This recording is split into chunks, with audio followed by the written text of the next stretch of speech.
there is opposition, when you come down to the nitty-gritty. And I also was told by Oberstar's staff, who was minority chair under Schuster, that they put some language in that made it difficult. So it's not an easy bridge to cross, and I don't think we need to jump off a bridge if it happens. I'm going to be very disappointed, but I think there are still a lot more hurdles for it to become to where we're actually paying tolls. But I guess I want to say a couple more things about the fairness thing. The Pennsylvania, puts more money into mass transit already than any state in the country per capita by far, and requires no benchmarks of quality control or benchmarks of how it's spent, or that they have to meet these standards and this kind of scrutiny. And Rendell, in his first 3 years, he flexed $500 million of federal highway dollars over to mass transit. Right. And you know how flexing, you understand flexing. Yes.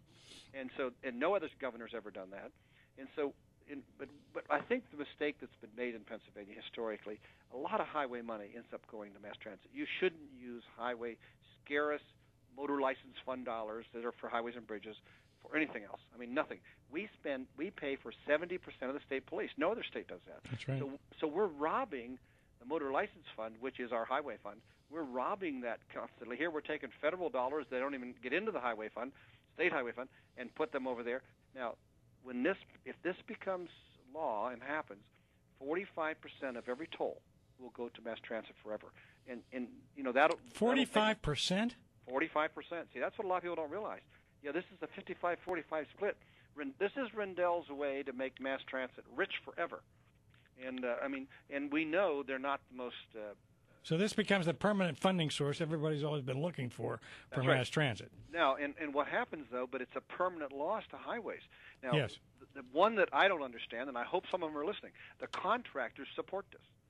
But if I was a contractor and had thought this through at all, I would never allow the mass transit system to put their quill down into my inkwell and take 45% of my ink out and have it forever. I mean, that's you know how funding is. I sure do. Is that intimidation, John?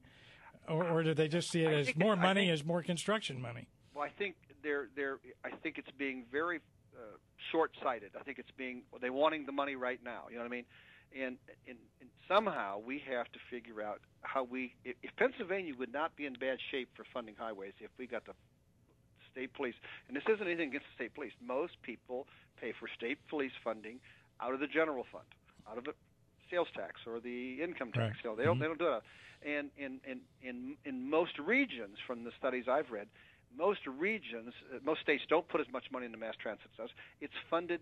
Where the shortfall comes at our two mass transit systems is the bedroom counties around Pittsburgh and around Philadelphia. They don't pay their share. That's what I'm told, especially around Philadelphia.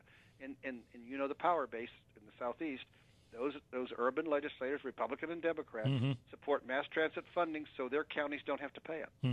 And see, so that's the unfair thing. That's the differential. That's why we put more money into mass transit in California, Texas, and big states, and way more per capita than any state. And so that's the thing we need to change. But and you always will. It's not like you can fix a road and it's fine for 5 years. No.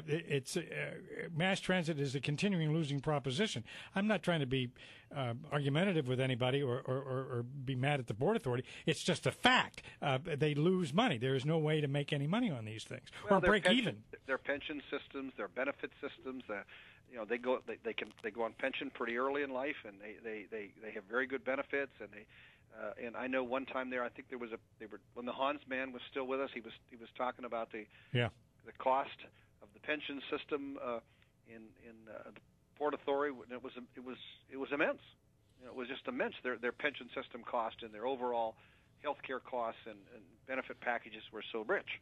And they were able to retire so early, and so that's an ongoing legacy. Well, I mean, yes, it is an ongoing legacy, and I would suggest to you that every major urban center that has a transit authority is run by the Democratic Party forever, and as a consequence, labor always has a tie to that authority.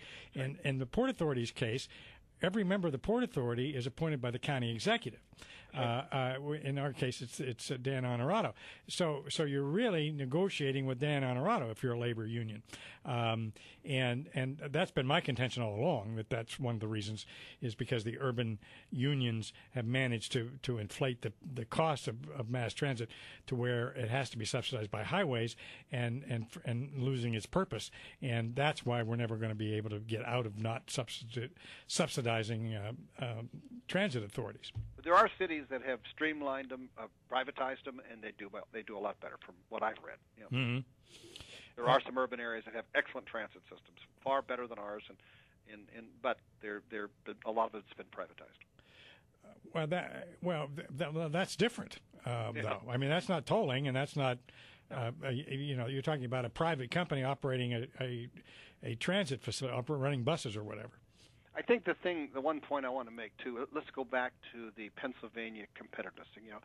I spent 19 years in state government and 12 in Congress, and what makes my heart ache is that I love the state, and we don't compete very well in the states, and we're so well located here in the East Coast, Megapolis. We're a beautiful state. We have great educational institutions. We have some of the greatest health care in the world. I mean, this is a state that should not be losing population and losing ground. We should be at least holding our own, if not growing, because of where we're at and the assets and natural resources. We have energy. We're going to have another big energy boom.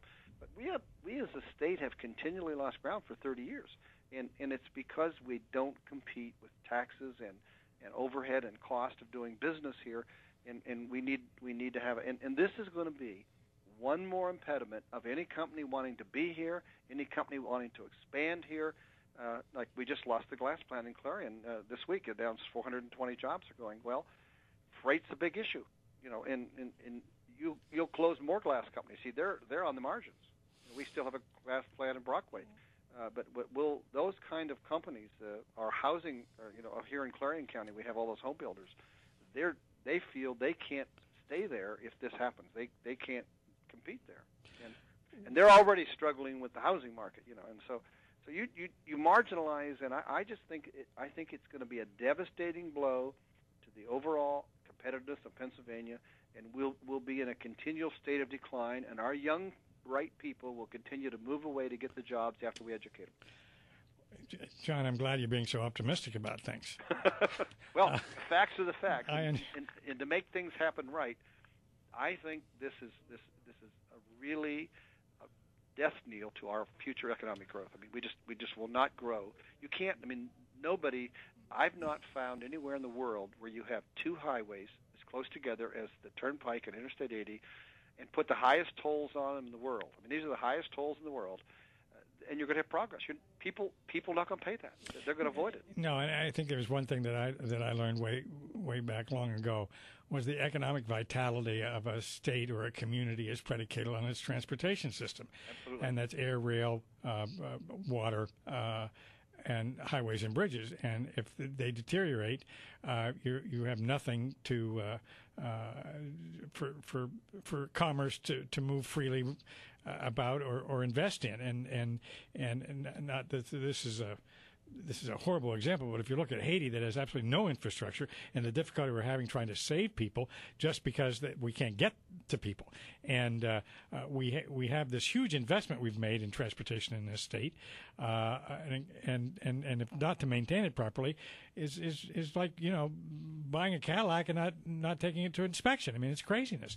Did you notice that your former boss Dick Thornberg wrote a pretty nice column about why the Turnpike should be done away with? Yes, I did. I emailed him about it too, and I was very delighted to see that. Maybe we can get him into this effort, John, as if we need to at the DOT. Yes, on the legal side. We're on the legal side for sure. John Peterson, thank you for giving us this time. It's always good to talk to you. I want to wish you a happy New Year, and we'll keep on top of this. So stay in touch. Thank you very much. Always a pleasure, John. Okay. Thank you.